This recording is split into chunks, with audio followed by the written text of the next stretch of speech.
It's so good to see you here at Blog World, as always. Yes, you do, and the rest of the TechZulu team. I know, the booth is crowded. We've got awesome people here. Yeah, it's been it's nice. We're having it in LA. TechZulu is an LA company, so everybody's, it's good to have a conference like this here once in a while. I agree. Let's talk about that for a little bit, because I haven't had a chance really, aside from talking with the crazy Ewan Spence from Scotland about LA. I would love to chat, and meant in, pure sincerity and joy. But given that you're an LA-ish guy, you're part of our core gang here in LA, why LA? What is it about LA that is so appealing to tech folks?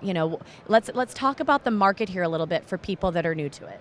Well, I mean, I think obviously you've got a lot of good universities, so that's a good recruiting ground.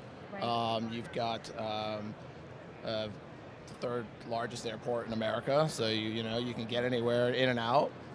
There's a metro, and people don't know that. I know. Especially when you go to the convention center and whatnot, you're downtown, you can take the metro places. There was some poor woman I met yesterday. She's like, I wanted to go to the beach. She's like from like Texas or something, and she's like, I took the bus, and I just looked at her and I went, who told you to do that? So yes, the buses are not the reason to come and start up in LA. No.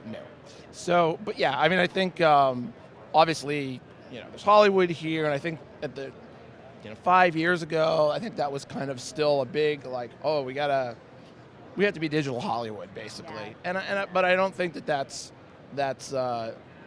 sustained still. Mm-hmm. I think now it's really, I think the app economy has really driven things. And so, I mean, you basically, you don't need to be now near all those, all the VCs and the incubators, and you can really kind of just do it from LA, which is, obviously a very nice place to live. So, and I think that beyond that, there is a lot of cross-pollination. We're getting our pictures taken off camera. Yes. See you. Okay. Hi, Zane. Yes. But I think that's helpful. We get a lot of up and down from the coast, so I mean, yeah. Let's help people put things in perspective. LA, SF, LA, San Diego, LASF, LASF, LASF. How much does it cost to fly from LA to San Francisco? On Virgin, you can do it, $100 round trip. Or if you're lucky with Southwest, do the web-only deal for like $60, yeah? Yeah, exactly. So. And how long does it take to get to San Francisco on a plane? 45 minutes. What was that? 45 minutes! 45 whopping minutes from LA to San Francisco. I don't know if I can handle it. Yeah. So, well, so it's good that we're, I think it's a good place to have the show, and, I mean, it's good all around, and I think that Vegas has been nice to have this the last couple of years, but this is a nice change, and it makes it easy for people like me who are not doing a whole lot of traveling these days. So he's a dad. Yeah, twice over now. So I didn't know that. We have to talk about that. Well, we can talk about that later, unless you really want to espouse, how awesome your kids are. I'll just say my kid number 2, this is how we mostly refer to him. We said kid number 1, kid number 2. Kid number 2 is 10 weeks old, and he's in the 120th percentile for weight. He weighs 17 pounds at 10 weeks. 17 pounds. That's what's going to happen when Efren becomes a dad. Yes, I said it. We're gonna have the USC 2035 offensive line. Is that the? Wow. So no, he's huge. Are you going to become a daddy blogger?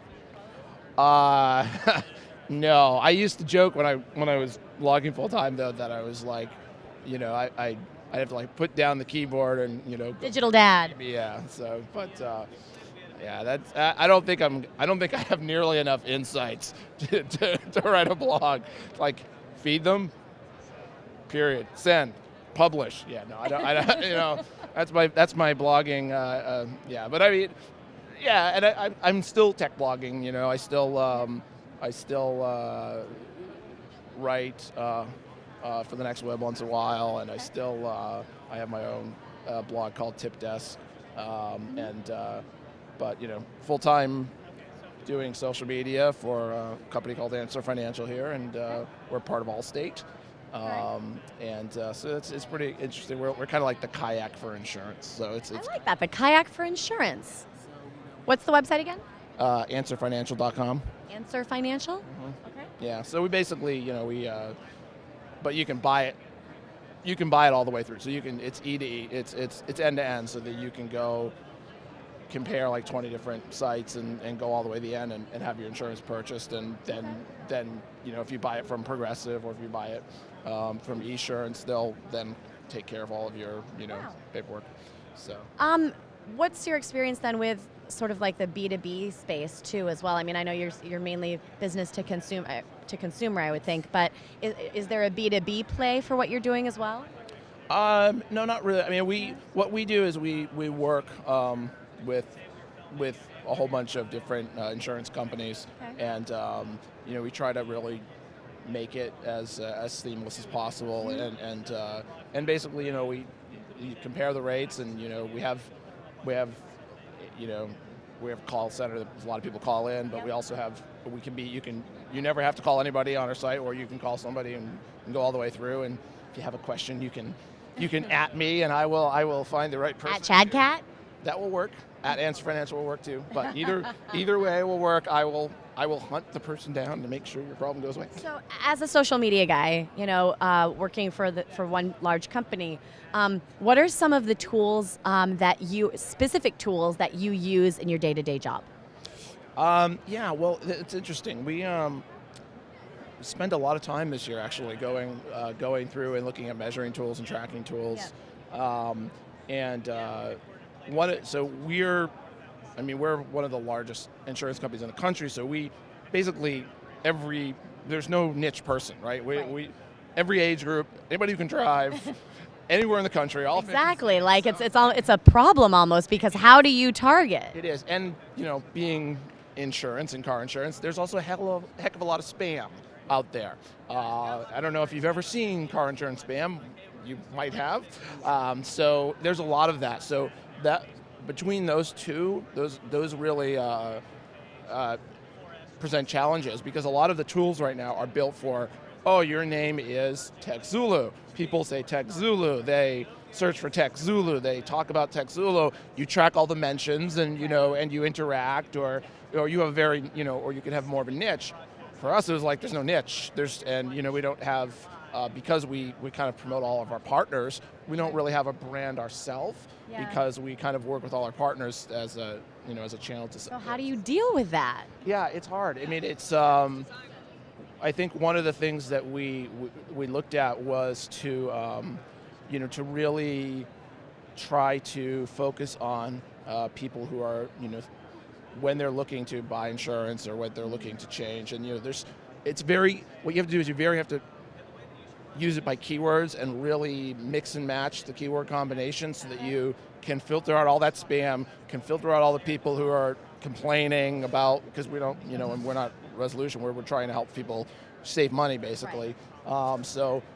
And use the keyword searches, and we found a number of free tools to do that. There are paid tools, of course, you can use, but I've got about like half a dozen free tools that I'm kind of mixing together. And what's a great, the site that I would love to be able to, I wish it would get bigger, is Gecko Board. Have you ever seen Gecko Board? How do you spell it? It's just like a gecko, like a gecko. Yeah, it's called Gecko Board, and what it does is it's kind of like the old start pages kind of a thing, but it plugs. It's designed for someone who is a business owner or is a social media manager, and it allows you to bring in a whole bunch of different singles. Like you can put in Chartbeat into that if you have Chartbeat. Wow. You can put Chartbeat's amazing, by the way, if you haven't heard of it. Yeah, you can put Chartbeat in. You can put your Google Analytics right in. You can put Twitter. You can put your company email. I mean, you can do all this stuff. The problem is it's not enough. Like they've got about 15 services. They're a startup right now. Gotcha. So, and I think they're one of the 5. I think they're in 500 startups. I think they're one of them, but one of the investors. But that's a great tool, and I wish more people would use it, and I wish it would there be more services because it doesn't let you. It's not all the services that I would like to have in it. What else would you like to add? Uh, So I want to share some very specific tools with you. Yeah, I mean, it depends on what you're doing. I mean, one of the things that that I would like to be able to do is, let me think, is to be able to work with kind of more internal tools, and also to be able to track different things like bring in different things like social mention, which is another really cool tool that seems to just not really be maintained that well, unfortunately. But like basically, I want this service. They have an API, and they do have a way that you can code some things. But it shouldn't be too hard for them to keep working on that. Yeah. But if that service continues to build it out, because it's really funny. I did all this research, and it's really funny that there is the most simple thing you would think business tool out there, like a dashboard that you can just take your services and put them where you want on the screen. You would think there'd be about 1,000 of those. I think we have a startup idea, people. And there isn't. And Geckoboard is the closest one. And I did research about people complaining about the fact that there aren't any of these things. And it really is crazy. I mean, it's of all the things that you would think. Something that aggregates all of your different social media services in one place. Yeah, but it's also the visual. Like, everybody's got the command center now, right? I mean, you've got your 3 screens and your widgets here and your charts here. But just like something that works with that kind of 2 or 3 screen idea, and you can just pop it up. It comes up.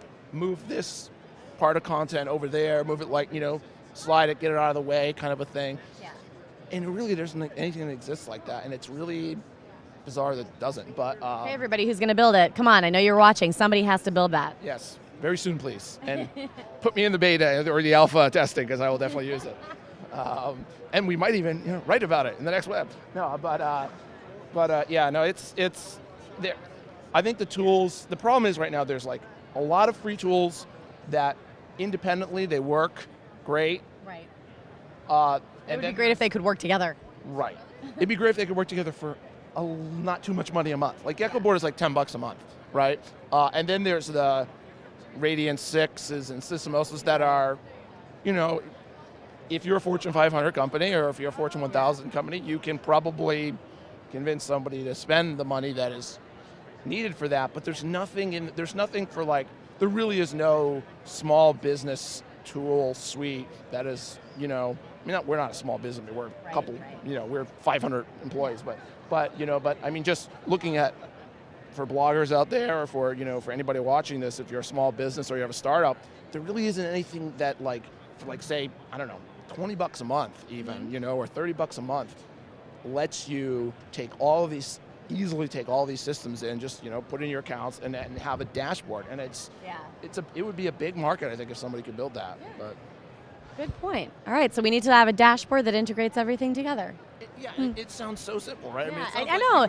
Well, that's when the best startups happen, right? Because it's that obvious thing that no one's thinking to do. Someone needs to just go do it. So somebody, please go do it. Yeah, do it. And I think that Geckoboard, like I said, I would love Geckoboard to get. I mean, it has funding. I hope they accelerate, because they're the closest. Well, everybody, if you have one of these services, if you're here at Blog World, then talk to Geckoboard and get yourself integrated into Geckoboard. Absolutely. You have an advocate right here. You. And so, you haven't asked me about my T-shirt yet. I was starting to look at it. Hold on, let me see. So, Hashtag progress. We're not going to make this the political. We can. It's okay. But I do. I Come just stand right here okay. so that we can see your back. So as you can see, hello. This is Barack Obama put this out. Okay, I'll turn around now. Barack Obama put this. The team put this tweet out a couple weeks ago, and they're like, donate $25 and we've got a limited edition T-shirt, right? And I thought, well, that's interesting, considering it's got like 10 hashtags over it, right? I know. And I just thought, for the novelty, I mean, Yes, I did. I'm going to vote for Barack Obama. You can say whatever you want. I'm going to vote for Barack Obama. I voted for him before. And I suggest you do too. No. So no, we're not making this political at all. No. No, of course not. Not at all. But I thought that the shirt itself was kind of like I almost don't even want to wear it because I kind of feel like in 50 years, this kind of like this shirt might be in like the Smithsonian. Like, you know, like because it's so now, you know, it's like the president Zeitgeist. There we go. If we want to throw in some words. is asking you to donate money so that you can get a Twitter hashtag T-shirt, you know? That's actually a really good point. This is zeitgeist right here, you know? I mean, this is a cultural moment and a fad, you know? I mean, the President of the United States, yes, you know, trying to get you to share something for this sort of T-shirt with a Twitter hashtag. This would be like if Reagan said, you know, donate $25 and I'm gonna be on, you know, send you an MTV T-shirt or something, you know, you know. Or I'll give you a shout out on MTV. Right, exactly. You know, Max Hedren or something. You know. Anyway, I thought that this shirt was. That's awesome. I think it's definitely worth talking about. I don't know if everybody should have their own hashtag shirt, but I guess if you're the president of the United States, then you can do it. Well, thank you, Chad Cat. I look forward to seeing pictures of the new Bambino.